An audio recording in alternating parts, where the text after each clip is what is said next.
গাজায় নৃশংসতম হত্যাযজ্ঞের পরও ইহুদিবাদী ইসরায়েলের কোনো উদ্দেশ্যই পূরণ হয়নি, বরং প্রতিরোধ যোদ্ধাদের শক্তি ও দৃঢ়তা ছড়িয়ে পড়েছে বিশ্বব্যাপী। বিশ্ববাসীর কাছে নির্যাতন নিপীড়নের বিরুদ্ধে রুখে দাঁড়ানোর দৃষ্টান্ত স্থাপন করেছে তারা। ইসরায়েলও এখন বুঝতে পারছে ফিলিস্তিনি প্রতিরোধ যোদ্ধাদের লড়াই চালিয়ে যাওয়ার শক্তি কোনো অংশেই কম নয়। ৬ জুন দিনভর ইসরায়েলি সেনাদের বিরুদ্ধে বেশ কিছু সফল হামলা চালিয়েছে স্বাধীনতাকামীরা। এদিন আল কাসাম ব্রিগেডের যোদ্ধারা রাফা শহরে কেরম শালোম সাইটে ইসরায়েলি সামরিক বাহিনীর একটি কমান্ড সেন্টারে রাজুম রকেট দিয়ে হামলা চালায়। এছাড়া রাফার ইয়াবোনা ক্যাম্পের আল বালাউই জংশনে ইসরায়েলি মেরকাভা ট্যাঙ্কে বোমা হামলা করলে ক্ষয়ক্ষতির ঘটনা ঘটে।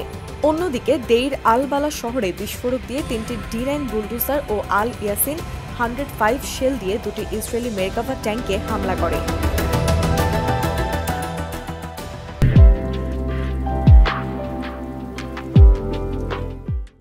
এদিন আল-কুদস ব্রিগেডের যোদ্ধারাও বিভিন্ন ফ্রন্টে অপারেশন চালিয়ে গেছে। রাফার তাল জোরব এলাকায় আরপিজি শেল দিয়ে ইসরায়েলি সামরিক যানকে টার্গেট করা হয়। ইয়াবোনা ক্যাম্পের আবদ জাবের এলাকা এবং আল ব্রাহিমা এলাকার আশেপাশে ইসরায়েলি সেনাদের একটি দলকে টার্গেট করে 60mm মর্টার শেল ছোড়ে তারা। ব্রিগেডের যোদ্ধারা দুটি বদর 1 রকেট দিয়ে দেইর আল বালার পূর্ব দিকে অনুপ্রবেশকারী ইসরায়েলি সেনাদের একটি দলকে হামলা করে। এছাড়া আল কাসাম ব্রিগেডের যোদ্ধাদের সাথে একটি যৌথ অভিযানের কথাও জানিয়েছে আল-কুদস ব্রিগেড। রাফা শহরের ইয়াবোনা ক্যাম্পের একটি ভবনের ভেতরে থাকা ইসরায়েলি সেনাদের টার্গেট করে হামলা চালায় তারা। এদিকে মুজাহিদিন ব্রিগেডের যোদ্ধারা রকেট এবং মর্টার শেল দিয়ে নেটজারিমে তাদের অভিযান চালিয়ে গেছে। আল আকসা শহীদ ব্রিগেড রাফার সালা আল দিন গেটের আশেপাশে অনুপ্রবেশকারী ইসরায়েলি সেনা ও সামরিক যানকে লক্ষ্য করে ভারী ক্যালিবার মর্টার শেল ছোড়ে।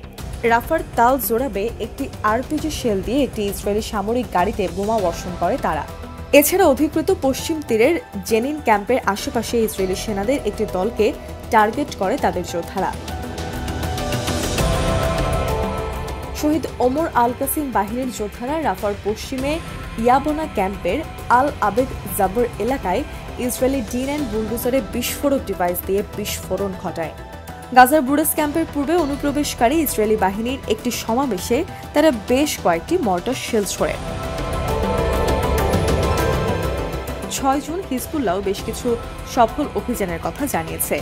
এদিন পূর্ব সেক্টরের আল বাগদাদির সাইটে বুরকান রকেট দিয়ে হামলা চালায় তারা। এছাড়া লেবাননের কাফর সুবার রামথা সাইট ও সেবাই জিবদিন সাইটে ক্ষেপণাস্ত্র ও রকেট হামলা চালায় তাদের যোদ্ধারা। একই সাথে মেটুলা সাইটে ইসরায়েলি সামরিক নজরদারি সরঞ্জাম টার্গেট করে হামলা চালানো হয়। এছাড়া দক্ষিণ লেবাননের ওপর দিয়ে উড়ে আসা ইসরায়েলি যুদ্ধ বিমানগুলোকে টার্গেট করা হলে তারা পিছু হটতে বাধ্য হয়। অন্যদিকে পশ্চিম সেক্টরে বারানিত ব্যারাকে ইসরায়েলি সামরিক বাহিনীর 91 ডিভিশন টার্গেট করে ফালাক ক্ষেপণাস্ত্র দিয়ে হামলা করে তারা। রাহিব সাইটে ইসরায়েলি সামরিক নজরদারি সরঞ্জাম এবং জারিদ সাইটের কাছে ইসরায়েলি সেনাদের টার্গেট করে বোমা হামলা করে তারা। ৬ জুন অধিকৃত হাইফা বন্দরে সামরিক সরঞ্জাম বহনকারী দুটি জাহাজ ও প্রবেশে নিষেধাজ্ঞা লঙ্ঘনকারী একটি জাহাজকে টার্গেট করে ড্রোন হামলা চালিয়েছে ইয়েমেনি সামরিক বাহিনী।